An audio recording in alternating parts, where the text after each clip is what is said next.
Welcome to Globe 10, motherfuckers. Time to smoke a bowl. This is Globe10 Chronicles, a podcast about a mobile war game and everything that comes with it. I'm Exi, and like a lot of you, I came to the strategy and stayed for the people. In each episode, we talk to players who've lived through it, wins, losses, burnouts, rebuilds. This isn't a how-to, it's a space for what we don't usually say out loud. And hey, if you like what you hear, it really helps if you follow, rate, and share this podcast. Getting the word out keeps the project going. Let's get into it. 5, 4, 3, 2.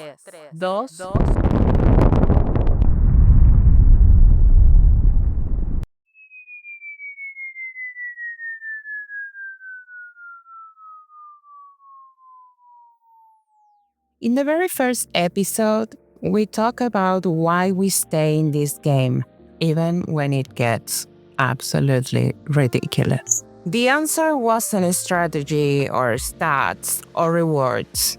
It was community. It was the people. That's the real reason we kept logging in year after year. And today, we're taking that thought one step further, because once you realize community is what keeps you here, the next question is, what actually makes someone a good player? Is it having the best stats, showing up every day, dropping money on upgrades? Or is it something else like presence, loyalty, or just being the kind of teammate who makes the game worth playing? In this episode, Beef Cannon and I talk about all of that, what it means to show up for your team, why respect and communication matter more than power, and how you survive frustration when not everyone plays the same way you do. So if episode 1 was about why we stayed, episode 2 is about how we stay and how we keep building teams that are not only competitive but also fun, even after years of playing. So welcome to episode 2, Beyond the Stats, Loyalty, Teamwork, and Surviving Competitive Gaming.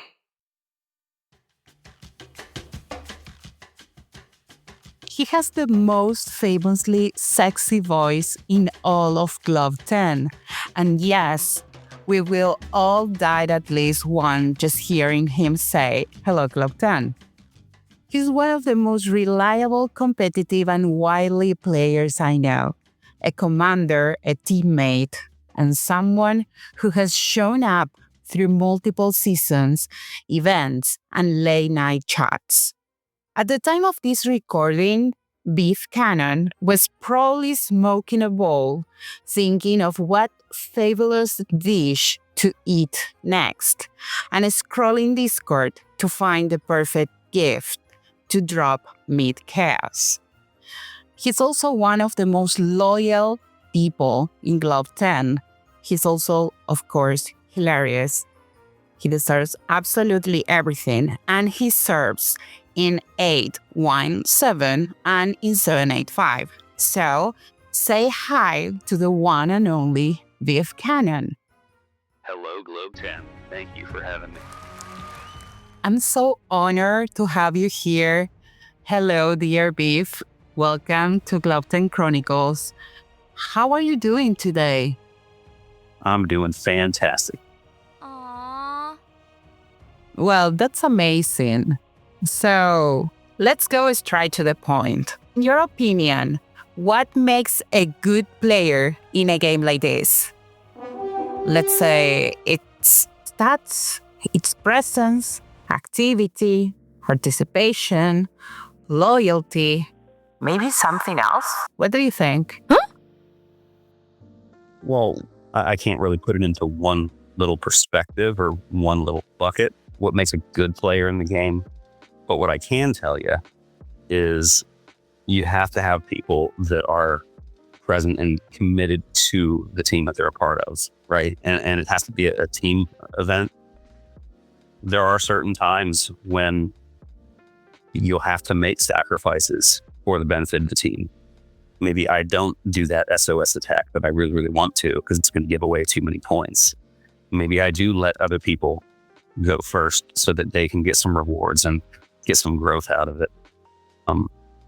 So I would say that someone who is present for the team events, is patient and takes the time to ask questions about things they don't know, learn and grow with the rest of the team from a strategic standpoint, from a building aspect.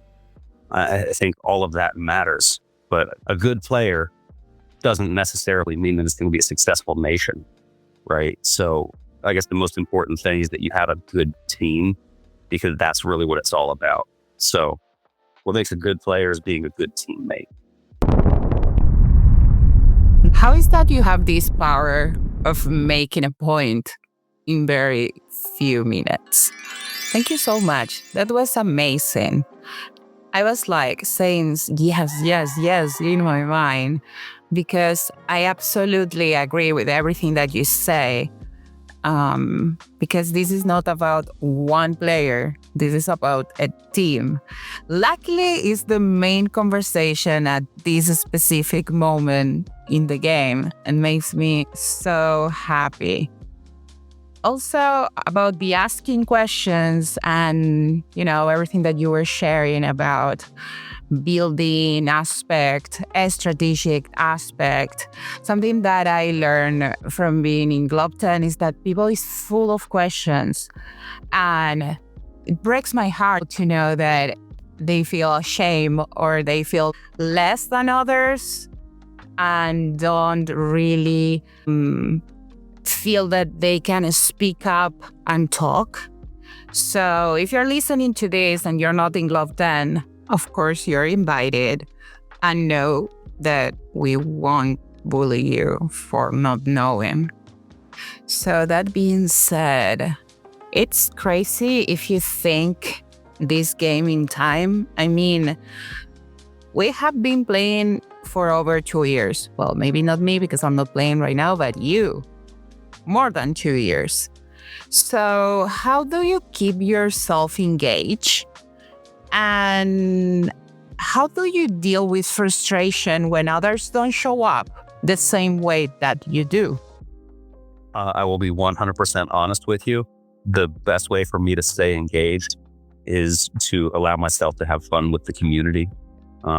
Because even though I am a devoted teammate to my nation, I will say the Globe10 community is really what has kept me around, because without the connections that I've made with folks through this platform, it has made it more relevant for me to want to continue down the path, right? Sometimes you'll get good ideas from people that you can apply in your own nation, and that gives you something to be excited about.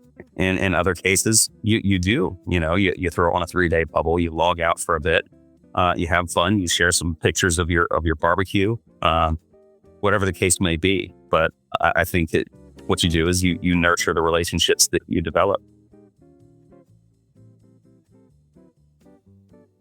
It's so easy to talk with people like you, which I agree in everything.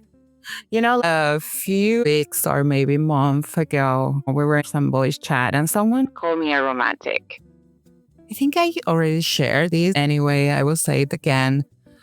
I always think that we can achieve more, we can do better. And I already live in communities where we're competitive. We can talk without insulting each other. And it works. And it's fun. Who cares? It's not that we're all going to be friends. That's not what I mean. It's not that we will like each other, everything will be perfect, we'll fall in love and be a very big, happy family. No, I actually like you. I don't pretend that at all. I don't want that at all. I just feel like We can really respect each other, have like a heated conversation, a heated discussion, and then shake hands and keep going. Why everything has to be hate, disrespect? Why? That can happen like in private chat, for example, not in the middle of a community. Will you argue with another person in the middle of a park? Do you need an audience to do that?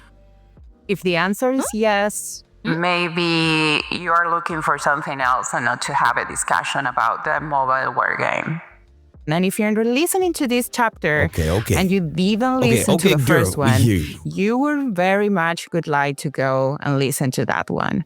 So that being said, what do you think we should expect from each other as players, specifically in those very competitive events that we all like, maybe Global Conquest, Killing Events, Void?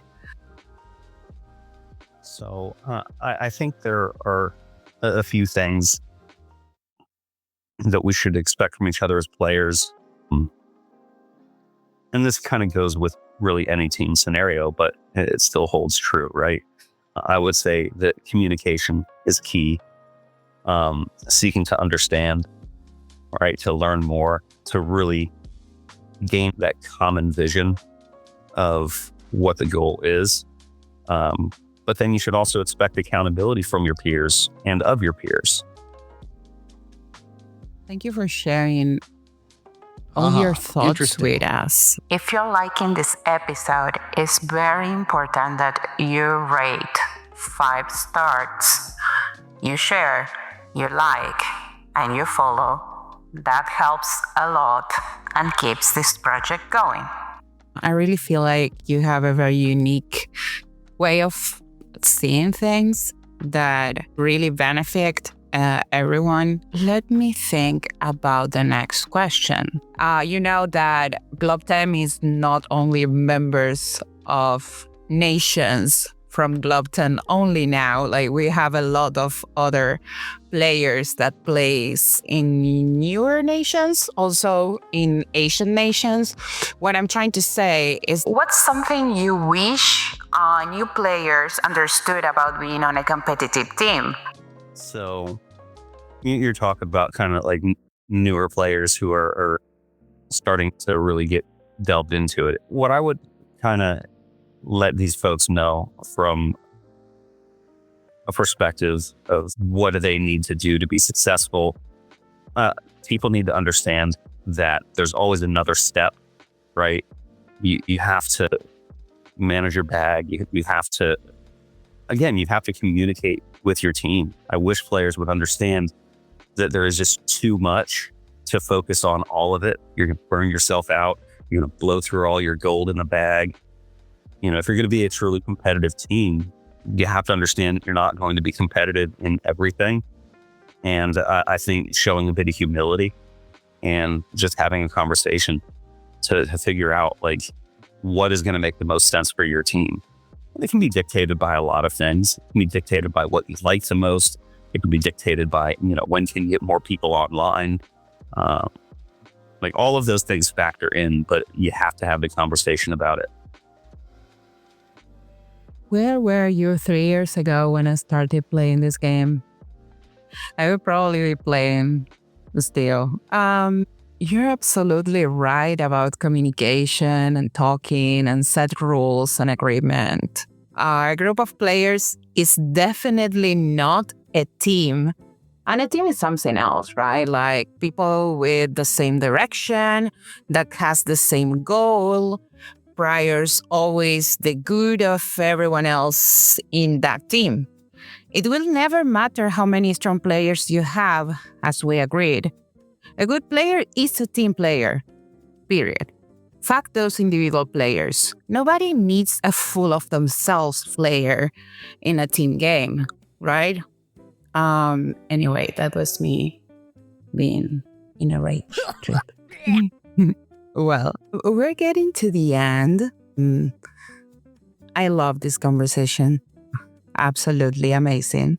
If you had to tell your younger in-game self one thing, like beef from 2.5 years, 3 years ago, what could it be? So, something that I would tell to baby beef. Golly, don't be a farmer. I don't know. Have fun killing things. Troops are meant to die. Don't take any of it too seriously. If you're going to spend on things that you can't lose, right? Officers. That's what I would tell myself. Officers, zombies, officers. That's what I would tell myself. Because even if I get zeroed, I still have those things. Wow. I'm just amazed. How can we agree on everything? So, last but not least, would you like to say something else? Maybe? I don't know. Whatever is in your mind. Feel free. If there's anything that I want to say to people, then join Globe10 Discord. I'd love to talk to you, right? We can touch base on all the things. We can learn from each other. But I am also not arrogant enough to think that what I have to say is something that people need to hear. But hopefully I can bring a little bit of joy and fun into someone's life. That was beautiful. Thank you so much. Really. It means the world, not only to me, because who cares, but to the community, you know, to every person that will listen to this. I want to also share and say that when I presented the idea of this episode to Beef, he instantly said yes. It's always easy to talk to him. He's very knowledgeable. He helped me a lot game-wise when I was playing. He helped friends of mine. So, as he said, if you like this conversation, just join us in Globe10. Beef will definitely make you laugh until you cry, but in a very good way. Where is Beef Cannon now? Probably finishing his bowl, eyeing the next event, and scheming which GIF will blow up the chat. He shows up, he plays hard, and he's one of the reasons this game still feels alive after all this time. Some people build scores, Beef builds presence.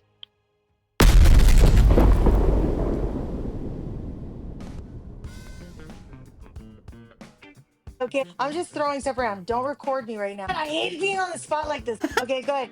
Okay, 1, 2, 3, go. Okay, go. Oh, Jesus. So, first of all, I'm Chaos Queen. I would tell myself stop clicking on shit.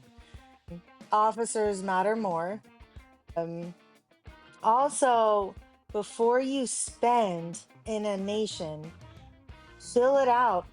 Honestly, if you get here and you realize that you can go to other nations, get into discords, get into communities, find a good team that you want to play for. Don't get stuck years in a nation. I was a lower spender, but I mean, where you're stuck, you can't move that city. So go and fill out other nations, shop around, get to know people, find the way you want to play. Learn how to play the game, find a good person to mentor you. I was very lucky to have Rizzo mentor me. I mean, I was lucky to have a lot of great people teach me.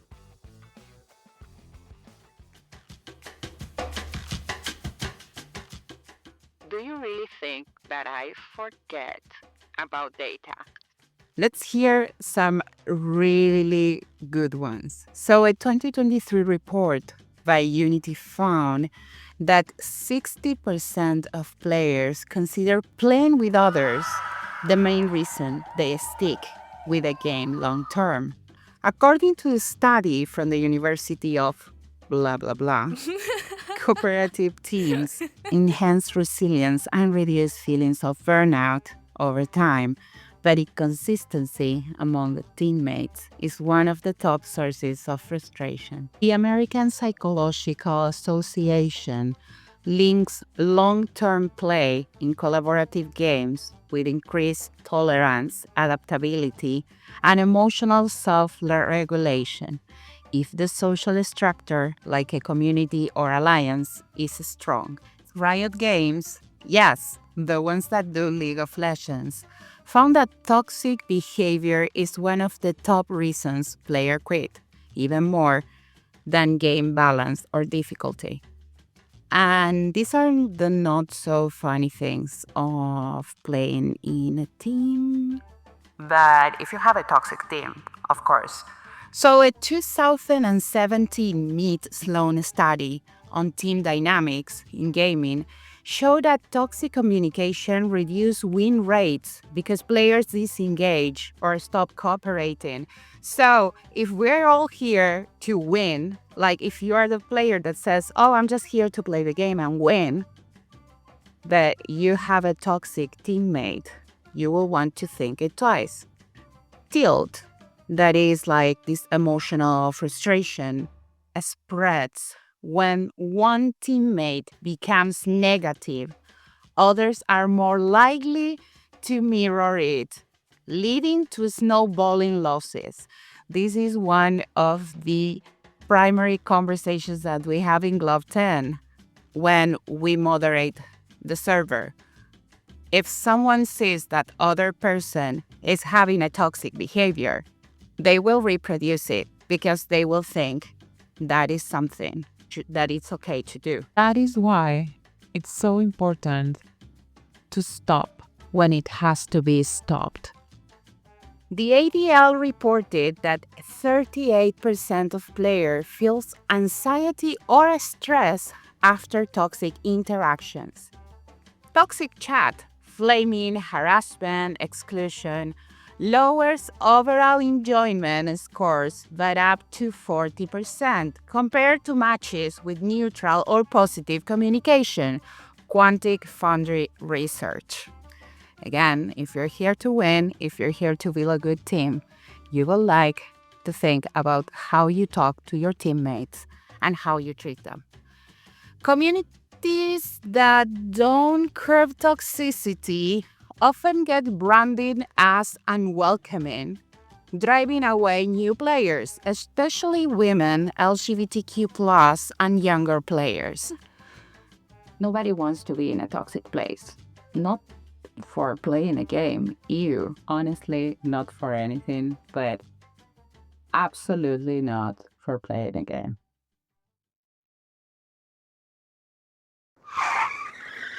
So I'm gonna be quick about this.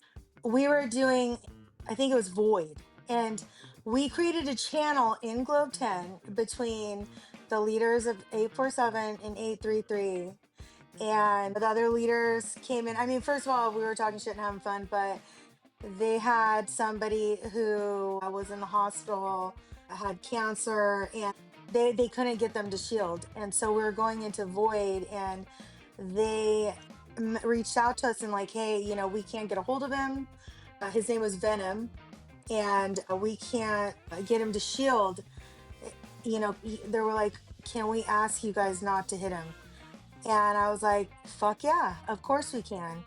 That was one of the most memorable moments. We went back to 847 and I went on Nation Chat and I said, everybody, nobody hits this. And they all know if they hit that, they would have to deal with me. But then I was like, everybody put up a Venom picture for your profile picture. So we went into that void, everybody's picture, even 833, we all had Venom pictures, like different variations of Venoms.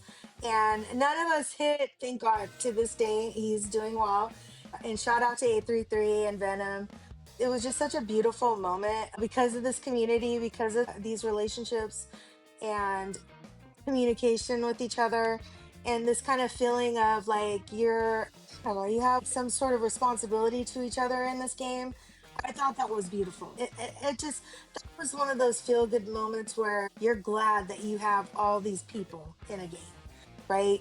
like, because you got great people. And that was probably one of my favorite moments in this game.